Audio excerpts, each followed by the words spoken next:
Hello বন্ধুরা, দেখো আজকে আমার বাবার জন্মদিন। আজকে হচ্ছে 25শে বৈশাখ, বাবার জন্মদিন। তো আজকে আমরা সবাই একসঙ্গে এসেছি। বাবাকে একটু পরে দেখাচ্ছি, দেখে নাও সবাইকে। এই দেখো, এটা আমার ভাইয়ের বউ। এই দেখো, এটা আমার ভাই। এই দেখো ভাই, সবার সঙ্গে পরিচয় করাচ্ছি। এই দেখো, এটা আমার দিদি ভাই। দেখো, সবাই ফটো তুলতে ব্যস্ত। এটা আমাদের মেয়ে, এটা আমার ছেলে, ছোট বোনের ছেলে এটা। আরও এই দেখো, এটা আমার বর, ফোন নিয়েই ব্যস্ত। এইবার দাঁড়াও, আরও লোককে দেখাচ্ছি। আসছি আমি ঘরে।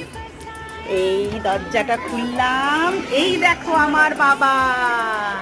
বললাম না আজকে তার বার্থডে। একটু পরে তোমাদের কেক কাটাও দেখাবো।